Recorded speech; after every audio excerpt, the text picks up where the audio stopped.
So here is the thing about sending a distress signal into the void. You never really know who or what is going to answer.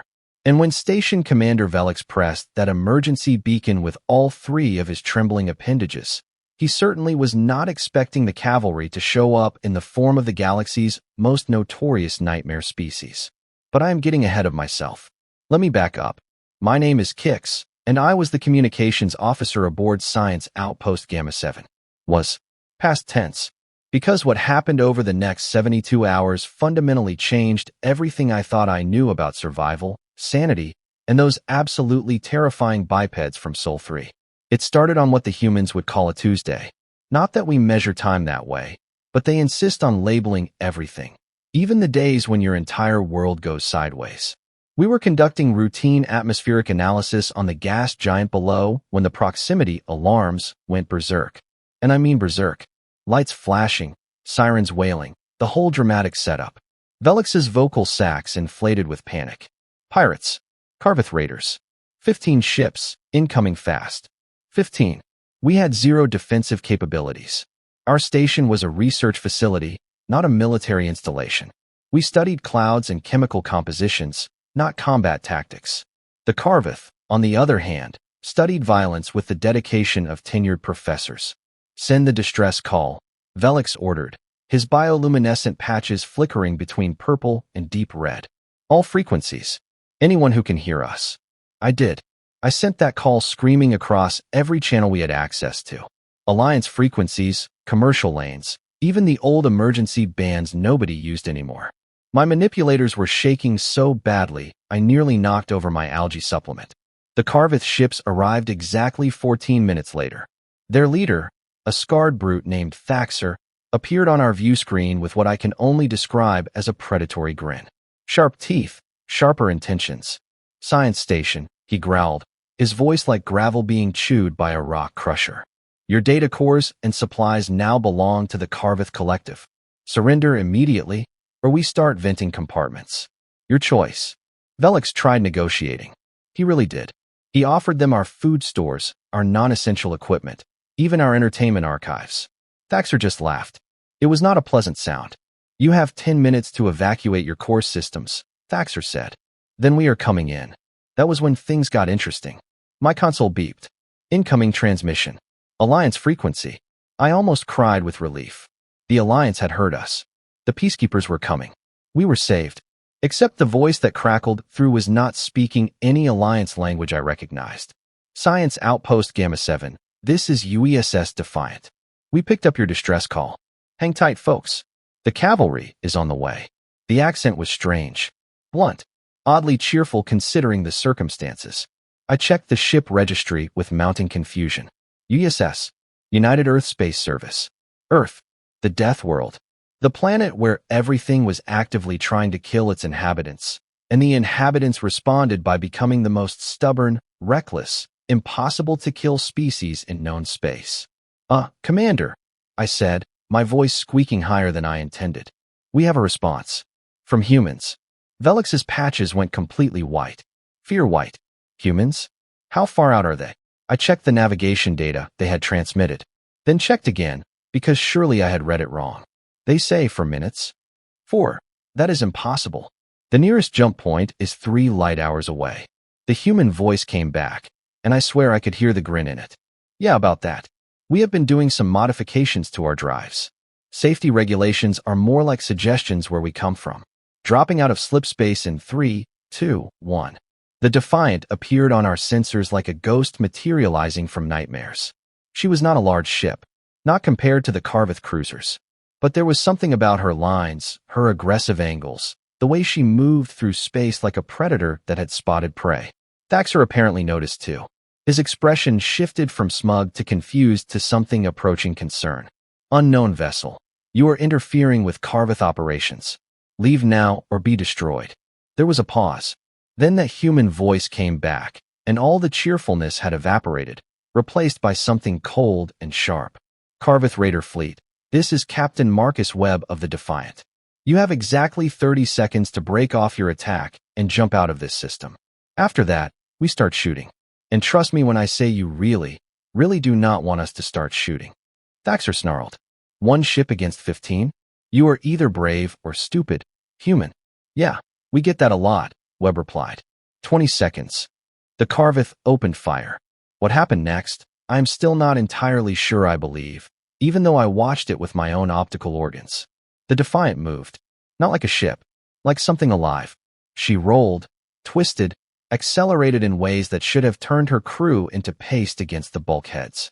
Human ships do not have inertial dampeners as sophisticated as ours. They compensate with something they call grit and stubbornness. Also, apparently, with crews crazy enough to pull maneuvers that violate at least 4 laws of physics and several treaties about acceptable G-forces. The Defiant's weapons came online. I expected plasma cannons, maybe missile tubes. Standard arsenal. What I did not expect was the railgun that punched a tungsten slug through 2 Karvoth ships before they could even change course. The thing about humans, and I mean this with a mixture of absolute terror and reluctant admiration, is that they do not just fight to win. They fight to send a message. And the message the Defiant was currently sending to the Karvoth fleet could be summarized as follows. You picked the wrong science station to mess with today. 3 more Karvoth ships exploded in rapid succession. Not from missiles. Not from energy weapons. From kinetic projectiles moving at a significant fraction of light speed. The humans were literally throwing metal at their enemies, and it was working spectacularly well. All stations, evasive pattern Delta. Thaxter screamed across the Karvoth command channel, which we were absolutely still monitoring because Velix forgot to close the connection in all the excitement. Concentrate fire on that human ship. Bring it down now. 12 remaining Karvoth vessels converged on the Defiant. Their combined firepower could have melted a small moon. Should have turned that human ship into expanding debris. Except Captain Webb apparently decided that the best defense was to fly directly into the heart of their formation. Is he insane? Velix whispered, all 4 of his eyes locked on the tactical display. Yes, I said, because I had read the human psychological profiles. Clinically, probably. But effectively, definitely.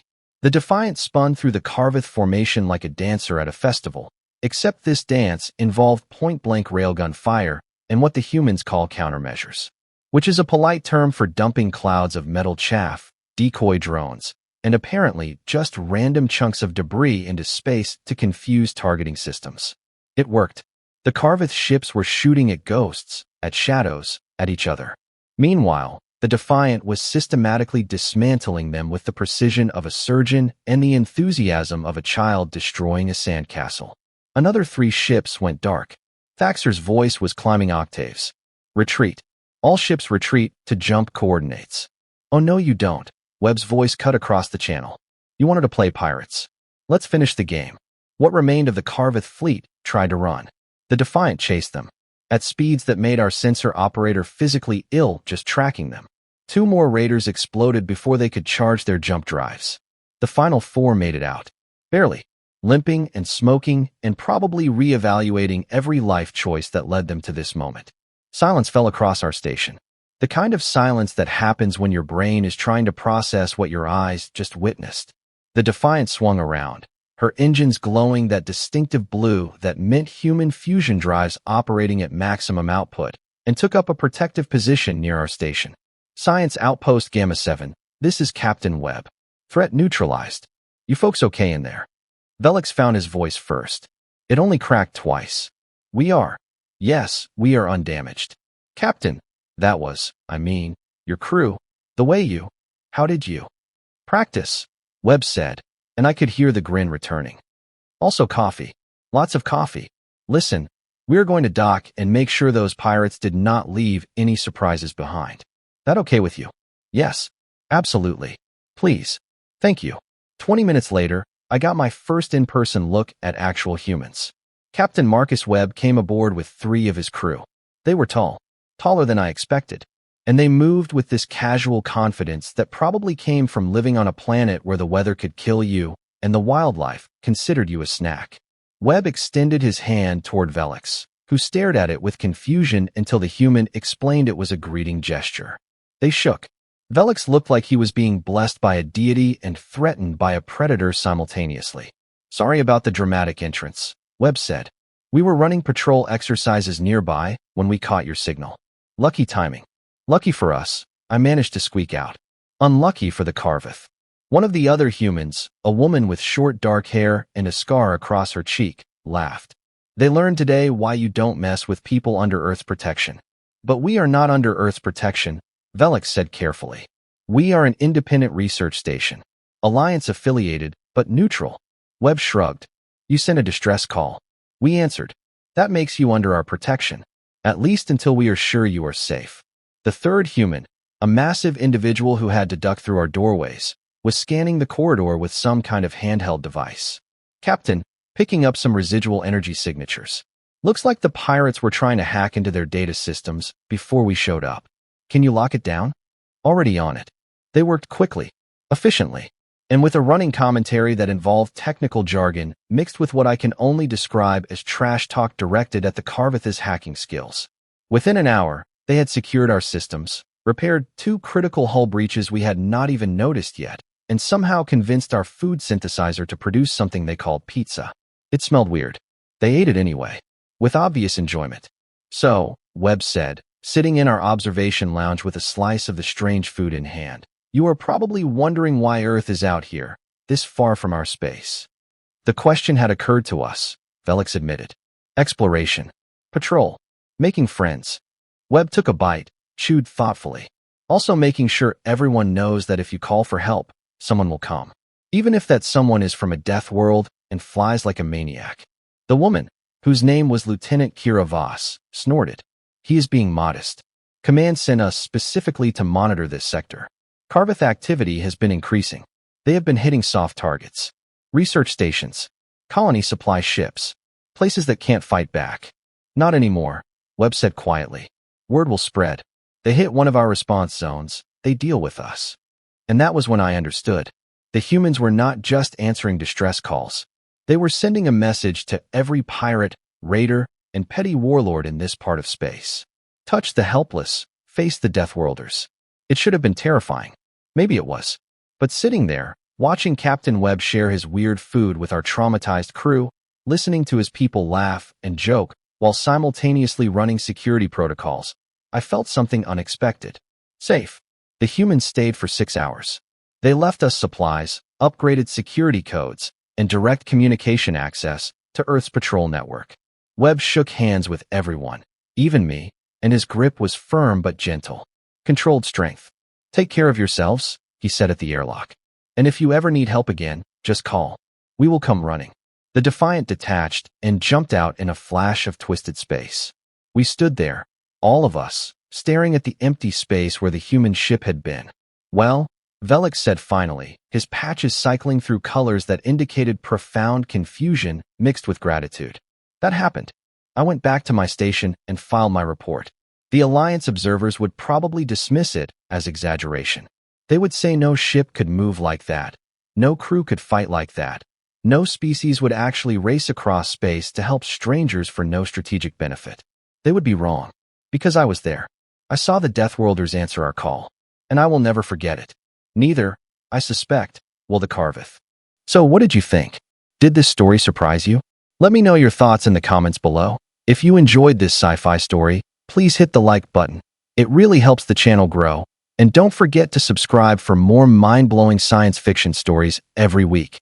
Turn on the notification bell so you never miss an upload. Thanks for watching, and I'll see you in the next story.